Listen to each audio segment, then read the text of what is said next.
The wind howled down from the Bitterroot Mountains like a living thing that night, an angry spirit dragging snow and thunder across the timberline. The peaks were hidden beneath a shroud of gray, and the pine trees swayed, their tops groaning under the weight of fresh ice. Wolves sang far off in the valley, their voices carried on the wind like echoes from another world. Inside a small log cabin built against the ridge, Silas McGraw sat near the hearth, sharpening his hunting knife by the fire's orange glow. The cabin was sturdy, hand-hewn logs, stone chimney, heavy shutters, but the wind still found ways to whistle through the cracks. Silas didn't mind. He liked the sound. It reminded him that the world outside still moved while his life had stood still for years. He was a big man, broad in the shoulders, with a thick beard the color of dark oak and eyes the gray-blue of river ice. He had the look of someone who'd seen too much and chosen silence as his companion. Out here, deep in the Montana territory, silence was the one thing that never betrayed you. Once, Silas had been a cavalry scout for the Union, riding with the 3rd Mounted out of Missouri. He'd seen war up close, the kind that burns through men and leaves only ghost walking. When the smoke cleared, he'd tried his hand at ranching near Helena, and even came close to marrying a preacher's daughter named Evelyn Shaw. But a fever took her before the wedding bells could ring, and with her went whatever light had been left in him. So, he rode away north and west until there were no roads left. No people to ask questions, no memories that spoke his name. He built this cabin with his own 2 hands, set traps along the river, and lived the kind of life a man chooses when he's done with the world. That night, though, the storm had a different plan. The dogs, 2 gray mutts he'd raised from pups, started barking just as the fire popped low. Silas frowned, rose from his chair, and went to the door. The wind hit him hard when he opened it, a slap of snow and cold that stole his breath. At first he saw nothing but darkness and drifting flakes. Then, through the blur of white, a figure appeared, a shape swaying in the storm like a shadow that had lost its anchor. "Hello?" He called out, voice low and wary. "Who's there?" No answer. Just the wind's moan and the crunch of footsteps sinking in the snow. Silas stepped out onto the porch, boots creaking under the weight of frost, and what he saw next made his chest tighten. It was a woman, young, her cloak torn, her face pale as the moonlight spilling through the storm. In her arms she clutched something bundled in a faded quilt. She stumbled once, twice, and before Silas could reach her, she collapsed against his chest. He caught her easily, the bundle pressing between them. The woman's hair, damp and tangled, smelled faintly of rain and wildflowers. Her lips trembled as she tried to speak. "Please," she whispered, the word barely a breath. Then her eyes fluttered shut and her knees gave way. Silas lifted her as if she weighed nothing. Only then did he realize the bundle she held was a baby, still breathing, its small face flushed with cold. He carried them both inside, kicking the door shut behind him. The fire was nearly out, but Silas fed it fast, logs, kindling, anything he could grab. The flames rose, painting the cabin in flickering gold. He laid the woman on his bed, wrapped her in blankets, and carefully opened the quilt around the infant. A little boy, maybe 6 months old, blinked up at him with bright blue eyes. His tiny lips quivered and he let out a soft cry. Silas felt a pang deep inside his chest, something he hadn't felt in years. "Easy now, little one," he murmured, his voice rough as gravel. "Ain't no harm gonna come to you." He grabbed a kettle, warmed milk near the fire, and, using a clean rag, helped the baby drink small sips. Then he checked the woman. Her skin burned with fever, her lips dry, her hands scraped raw. He noticed bruises on her wrists, old and new. Whoever she was, she'd been running for a long time. Hours passed. The storm raged on outside, hammering the shutters and rattling the roof. Silas sat near the fire, the baby asleep on his chest while the woman breathed fitfully on his bed. Every time she stirred, he cooled her forehead with a damp cloth. When dawn finally broke, pale light slipped through the cracks in the shutter. Silas poured hot water into a tin cup, mixed herbs, and coaxed the woman to drink. Her eyelids fluttered open, revealing the soft brown eyes of someone both frightened and brave. "You're safe," Silas said gently. "Name's McGraw. Silas McGraw. You're up in the Bitterroots, about half a day's ride from Hamilton." The woman blinked, her lips trembling. My baby?" "Right here," he said, nodding toward the small bundle in the cradle by the fire. "He's fine. Strong little fella." Tears welled in her eyes. She tried to sit up but winced in pain. Silas steadied her shoulder. "Best stay put," he said. "Storm's still thick and you need rest. You near froze to death out there." She looked at him, really looked, and something like gratitude softened her expression. "Thank you, Mr. McGraw," she whispered. "My name's Clara Rose Bennett, and I didn't know where else to go." Silas nodded slowly, unsure what to say. The name meant nothing to him, but her voice carried a weight, like a story not yet told. He ladled stew from the pot and brought it to her, his large hands surprisingly careful. She took a few bites, eyes never leaving him. "You live alone up here?" she asked softly. "Been that way a long while," he said, poking at the fire. "Keeps things simple," she smiled faintly. "Simple can be lonely." Silas didn't answer. Instead, he checked the window. The wind was still pushing snow across the clearing, but it was slowing. He turned back and found her watching him, her expression curious, uncertain, but somehow trusting. That night, as the fire burned low, Silas sat again with the baby asleep on his knee. Clara slept deeply now, color returning to her cheeks. The storm outside was dying, the kind that leaves the land blanketed and still. He should have felt relief that morning would bring quiet again.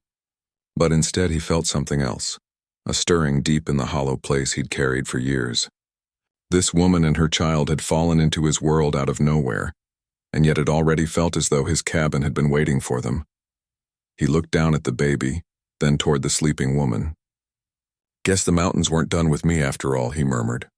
Outside, the wind sighed softly through the pines, as if the mountains themselves agreed. And in that tiny cabin high in the Montana snow, a man who had given up on life without love unknowingly began the long, quiet road toward it again. The storm that had roared through the Bitterroot Mountains left behind a white silence, a world wiped clean by snow. Smoke rose thin from Silas McGraw's chimney, curling into the pale morning like a ribbon. The forest around him glistened, every pine branch heavy with frost, every animal track already half covered by drifting flakes. Inside that cabin, though, warmth bloomed. The fire burned steady, crackling softly, and the smell of venison stew mixed with the sharp scent of pine sap. Silas had spent most of the night tending to his unexpected guests, a woman named Clara Rose Bennett and her baby boy, Noah. The woman had nearly frozen to death out in the storm, but she'd made it through. Her color had returned, her breathing steadier. The baby had slept soundly through most of it, wrapped snug in the old quilt Silas's mother had made decades ago. Silas stood by the hearth now, pouring fresh water into the kettle. His dogs lay curled near the door, their ears twitching at every sound. He wasn't used to quiet that wasn't lonely. Behind him, a faint voice said, "Mr. McGraw?" He turned.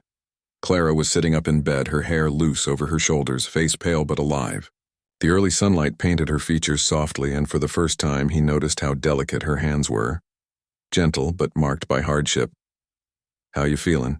he asked gruffly, setting the kettle aside. "Like I slept 100 years, she said with a small, tired smile, "and like I owe you more than I can ever repay."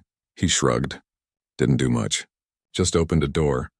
"That door saved my life," she said, voice trembling. "And my son's."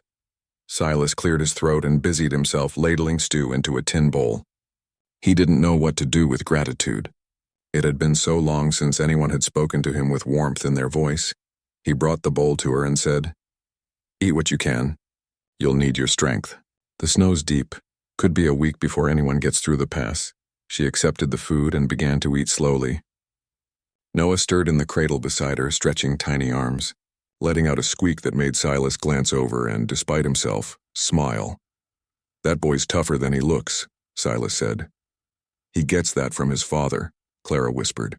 Then, after a pause, she added quietly, "My husband was a good man. He's gone now." Silas said nothing, but the flicker of pain in her eyes told him the story before she spoke it. "We lived down near Billings," she continued, her voice soft. "My husband Samuel was a carpenter. Hardworking, kind. But the world out there, it's not kind in return." She hesitated, then looked at Silas, her eyes deep with grief. "A gang came through, outlaws. They wanted money we didn't have. When Samuel tried to stop them, her voice broke. She covered her mouth, tears spilling down her cheeks. The baby whimpered as if feeling her pain. Silas reached over and placed a steady hand on her shoulder. Not a word, just warmth. He knew loss. He'd lived it.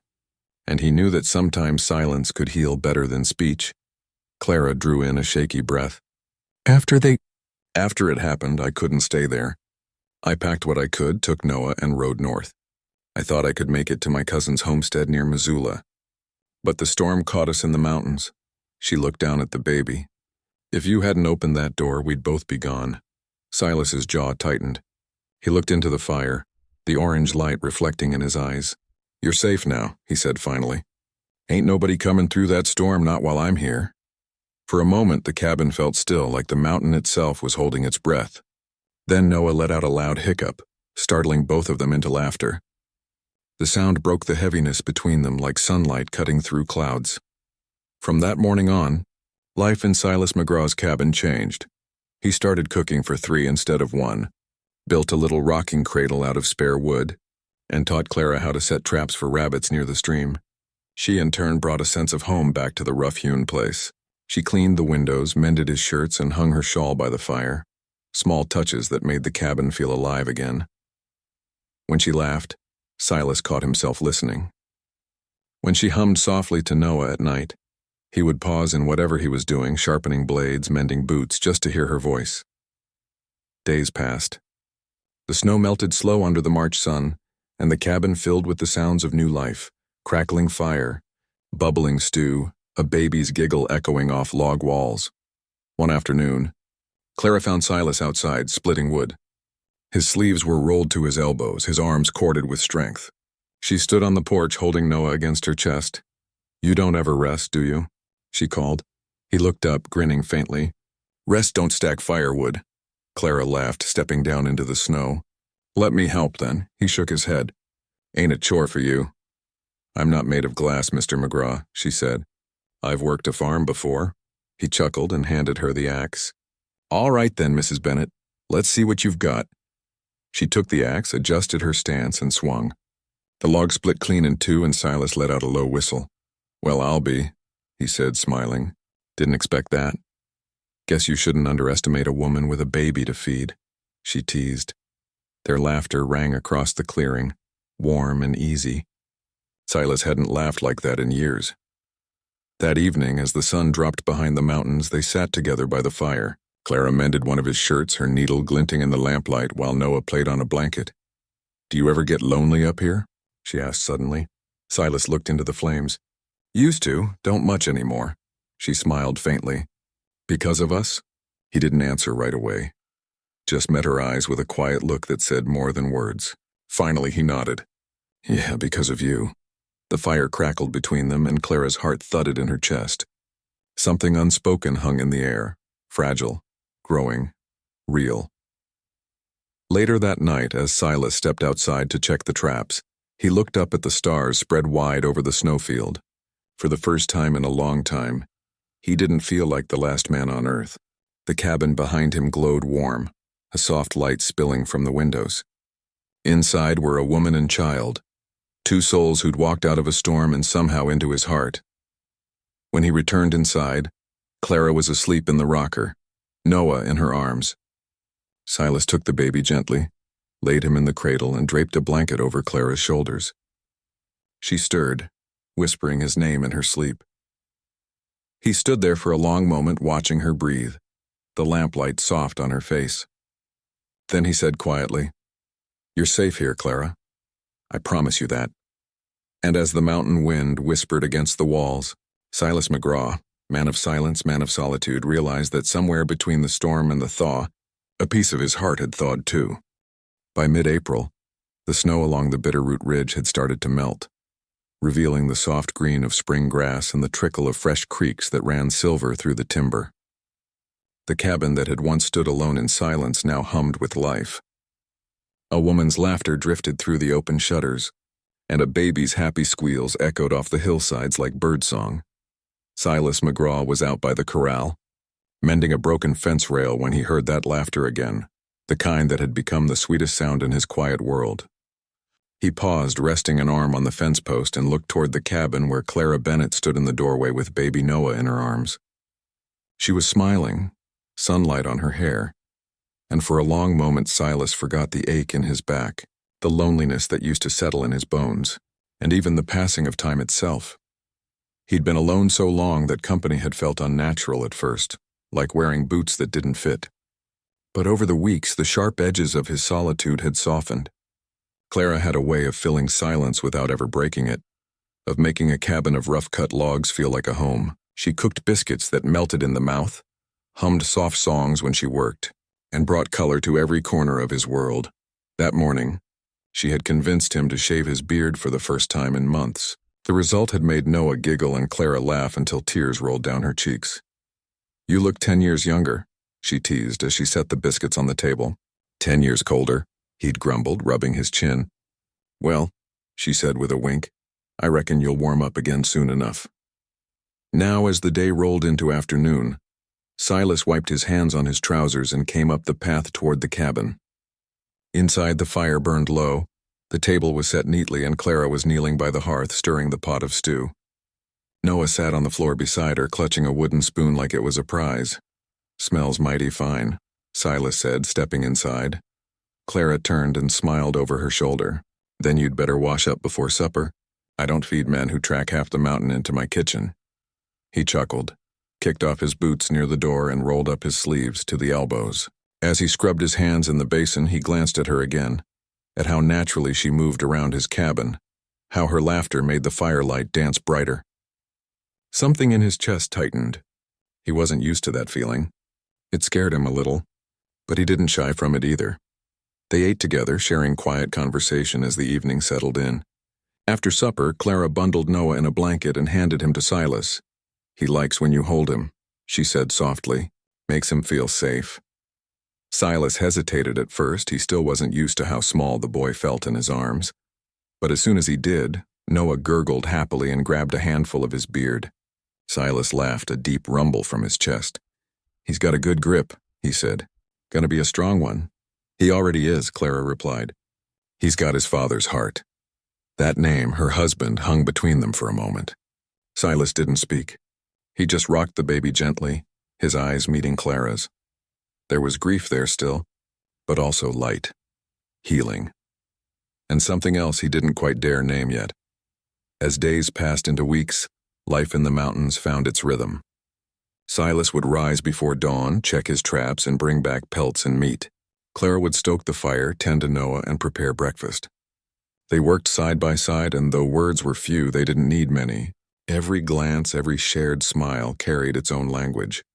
One afternoon, Silas was teaching Clara how to chop wood. She stood in the yard, sleeves rolled up, hair tied back with a ribbon, determination written across her face.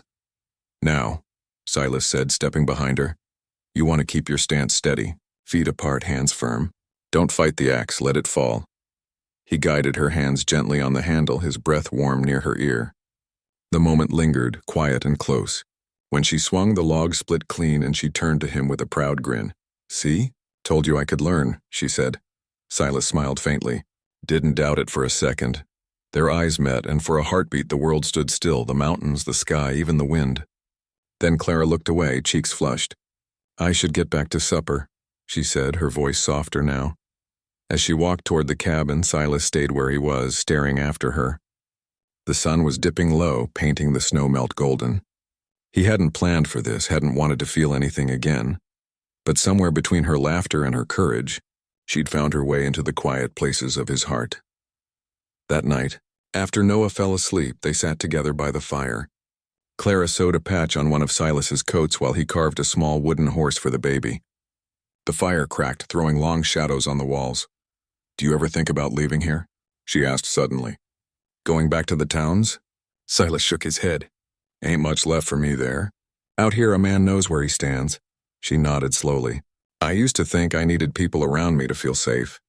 But now," she looked around the cabin, then at him, "now I feel safer here than I ever did in a house full of neighbors." Silas's knife paused in the wood. He met her gaze. "That's 'cause this ain't just a cabin anymore, Clara. Not since you came." Her breath caught, eyes shimmering in the firelight. For a long moment, neither of them spoke. Then Noah stirred in his cradle, breaking the spell. Clara smiled faintly and looked away, her cheeks pink. "Guess I'd better get him settled," she said softly. "Yeah," Silas murmured. "Guess so. When she rose, Silas caught her hand gently. "Clara," he said, voice low and steady. She turned toward him, heart pounding. "You and that boy. You can stay here as long as you want. Ain't no need to rush off." Her eyes softened. "You mean that?" He nodded. "Wouldn't say it if I didn't." Tears welled in her eyes, but she smiled through them. "Thank you, Silas, for everything." When she went to bed that night, Silas sat awake for a long time, staring into the dying fire. He could hear her breathing softly from the other side of the room, the baby's tiny sighs beside her. The sound filled the cabin in a way that made him feel both calm and alive, like the world had given him a second chance he didn't deserve but couldn't turn away from. Outside, the night was clear. The snowmelt trickled through the pines and the stars burned bright above the peaks. Inside, a man who had lived too long without love finally began to understand what it meant to have something to lose and something to hold on to. The cabin that once echoed with the lonely creak of wood now rang with laughter, soft voices, and the steady rhythm of a new life being built piece by piece. And though neither Silas McGraw nor Clara Bennett dared say it yet, they both knew that somewhere deep in those mountains, love had quietly taken root, and come spring it would bloom. By the time May turned to June, the mountains had turned green again. Wildflowers covered the meadows, the creeks ran swift and clear, and the morning air smelled of pine and river mist. Silas McGraw's cabin stood strong beneath a sky so blue it hurt the eyes. Inside, the world had changed beyond recognition. The laughter of a woman and the coo of a child had replaced the long silence that used to haunt the place. The days had taken on a rhythm that Silas had come to love more than he dared admit. Mornings spent chopping wood, afternoons teaching Clara to shoot straight, evenings of supper by the fire while little Noah kicked his legs on the rug. He'd grown used to hearing Clara's voice calling from the doorway, used to her humming as she worked, used to the sight of her face in the golden light of dawn. It was dangerous, he knew, to get that used to anyone, but try as he might, Silas couldn't hold back the warmth that had taken root inside him.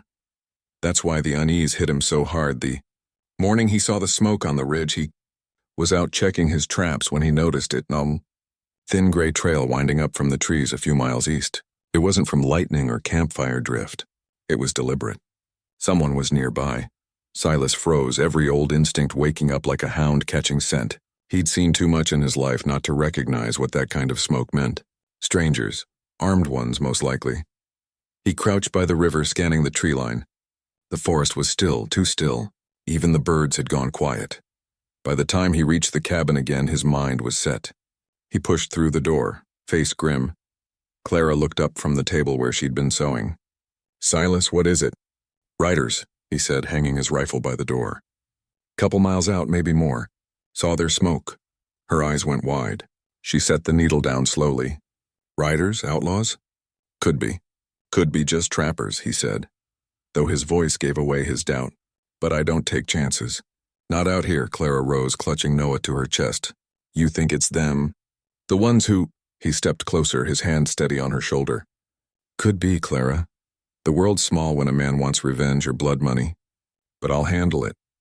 You just listen to me and we'll be fine." Her breath trembled. "What do I need to do?" Silas motioned toward the back wall of the cabin where a trapdoor hid beneath a rug. He pulled it open, revealing a small storage hollow he'd dug years before. "You and the boy go down here till I say it's safe. Take this." He handed her a small pistol, one he'd cleaned and loaded just the week before. Her hands shook as she took it. "I don't—" "You do now," Silas interrupted softly. "Point it at anything that ain't me and don't hesitate. Understand?" She nodded, tears shining in her eyes. "Silas, please don't let them—" He brushed his fingers against her cheek. "Ain't nobody gonna hurt you, Clara. Not while I'm still breathing." The words came out rough, but they carried the weight of a vow carved in stone. Moments later, he was outside, rifle slung across his shoulder, eyes sweeping the tree line. The sun was slipping low when he spotted movement. 3 riders coming slow through the brush, their horses dark with sweat. Even from a distance, Silas could tell the type: long coats, hard eyes, and the swagger of men who'd made their living taking what wasn't theirs. He waited until they were close enough to see him, then stepped out from behind the fence post. "Afternoon, boys," he called evenly. "You're a long way from the main trail." The lead rider, a tall man with a scar running from ear to chin, grinned, showing yellow teeth. "Ain't that the truth?" We got a bit turned around. You seen a woman come through here? Dark hair carries a young one. Might be traveling alone. Silas's grip tightened on his rifle. Can't say I have, he lied.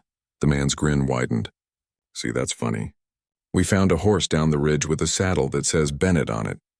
Lady was traveling with a baby, just like I said. Thought maybe you'd be neighborly and point us in the right direction. Silas didn't move. The wind stirred the pines, carrying the scent of rain. Ain't no neighbors out here, he said flatly. The outlaw's eyes narrowed. Maybe we'll have a look around just to be sure. He started to nudge his horse forward, but Silas raised the rifle. You take one more step toward my cabin, he said, voice calm and cold as river ice, and you won't take another anywhere. The men froze. A long moment passed. Then the scarred man laughed, a low, mean sound. You think you can take the three of us, old man? Silas's finger brushed the trigger. Don't plan on taking any of you. Just plan on stopping you right here. For a heartbeat, everything hung in balance, the wind, the forest, even the sun. Then one of the outlaws twitched for his gun. Silas fired first. The sound cracked through the mountains like thunder. The first man fell from his horse. The other two scattered, firing wild as they rode for cover. Bullets struck the fence post beside Silas, splinters flying. He moved fast, reloading behind the woodpile, returning fire with a calmness born of old wars and old scars. When it was over, the smoke hung low, and the only sound was the frightened whinny of horses. One man lay still. The others fled down the ridge, wounded and cursing his name. Silas waited until their echoes were gone before lowering his rifle. He stood there a long moment, chest heaving, heart pounding, not from fear, but from the knowledge that for the first time in years, he had something worth protecting. When he finally stepped back inside, Clara was waiting at the top of the trapdoor, tears streaking her cheeks. She rushed forward and threw her arms around him, clutching tight as though afraid he might disappear. You're hurt, she whispered, noticing a tear in his sleeve. Just grazed, he said, voice low. Ain't nothing to fret over. She looked up at him, eyes full of gratitude and fear and something deeper. I thought I'd lost you, Silas. He lifted her chin gently, his calloused thumb brushing her cheek. Takes more than that to put me under, Clara. You and that boy, you're safe now. That's what matters. She pressed her forehead against his chest, and for a long time neither spoke. The only sound was the soft crackle of the fire and Noah's quiet breathing from his cradle. Outside, the last light of sunset bathed the mountains in gold. The danger had passed for now, but something inside both of them had changed. Later that night, as the fire burned low, Silas sat by the window, rifle across his knees. Clara came to him, her shawl wrapped tight. You shouldn't be alone, she said softly. You've done enough guarding for one night. He looked up at her and managed a tired smile. Ain't guarding, Clara, just making sure the world stays as it should. She knelt beside him, taking his hand in hers. Then let me stay with you while you do. And so they sat together, hand in hand, watching the stars climb over the peaks. No words passed between them, but in the quiet, something was spoken just the same.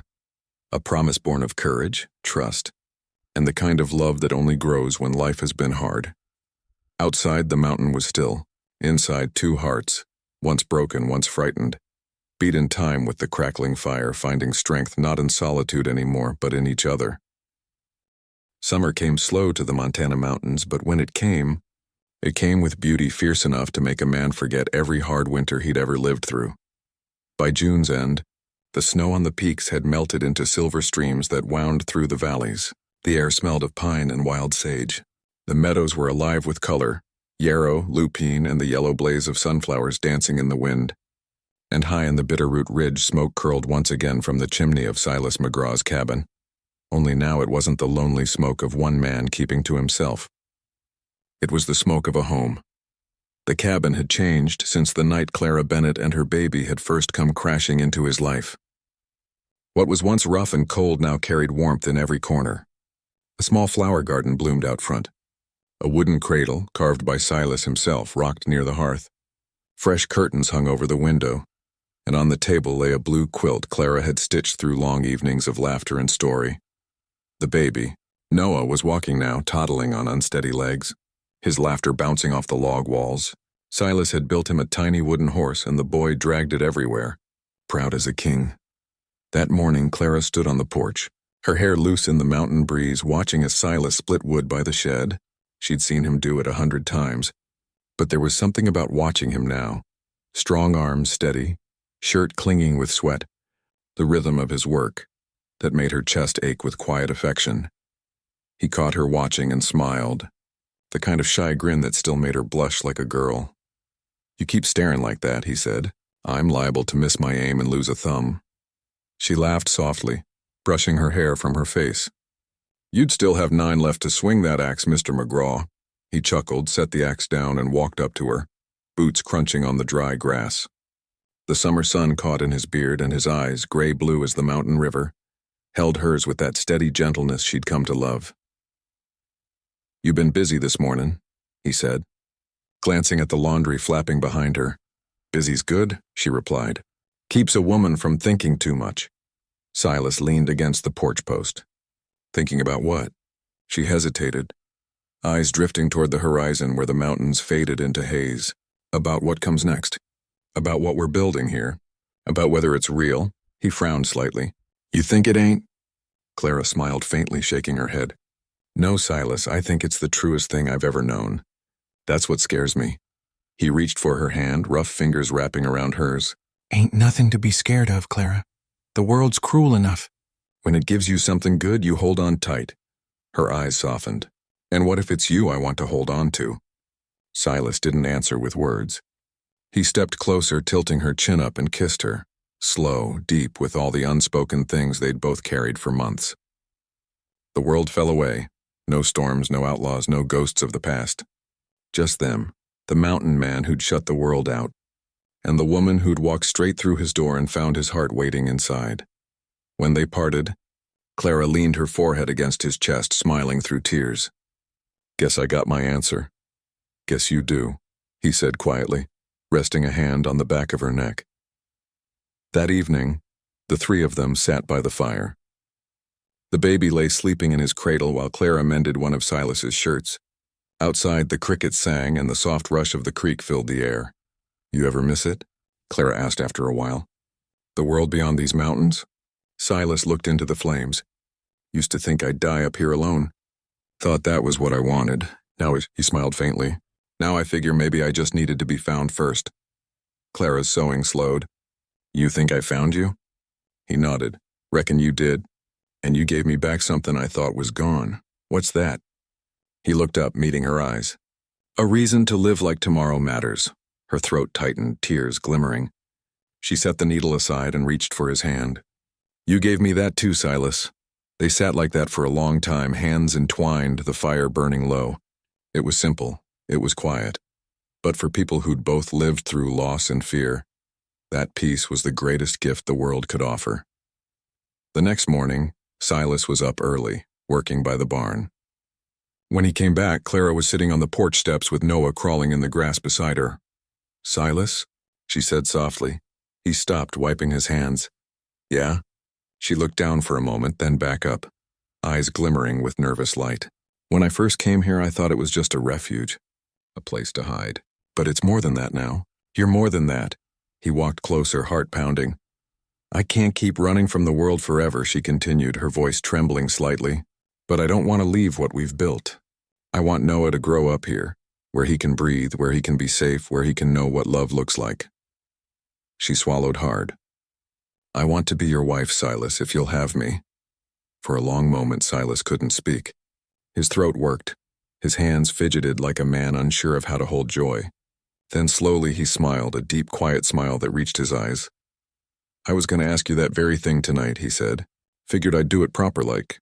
Had a ring made out of a silver dollar and a bit of copper wire." Clara laughed through tears, covering her mouth. "You did?" He nodded, pulling the small ring from his pocket. It wasn't fancy, but it gleamed in the sunlight. "Ain't much," he said, "but I figure love ain't measured in gold." She held out her hand, voice trembling. "It's perfect."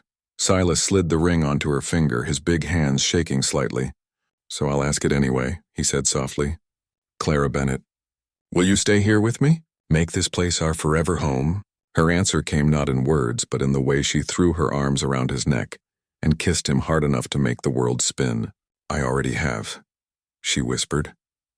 The wedding was small, just the two of them, a borrowed Bible, and the wide Montana sky for witness. Silas stood tall in his cleaned-up coat, Clara in a simple white dress she'd sewn herself. They said their vows by the river, the sound of rushing water carrying their words into eternity. When it was done, Silas lifted her into his arms, and she laughed, sunlight glinting off her hair. "You keep doing that," she teased, "and folks'll think you carried me inside forever." He grinned. Maybe I did, and he did. Through every season that followed, through winters thick with snow and summers rich with bloom, he carried her, in heart and in arms, just as he had the night she first collapsed in his doorway holding that child. Years later, the Valley folks would tell stories of the McGraw homestead, a place where a man and woman built a life out of kindness and courage, where laughter rose from a cabin that once knew only silence, where a baby grew into a man under the watchful eyes of love. And on quiet evenings, if you stood outside that cabin as the sun set behind the peaks, you could still hear it, the sound of Clara's gentle singing, the deep rumble of Silas's laugh, and the soft hum of peace that comes when two lost souls finally find their forever home.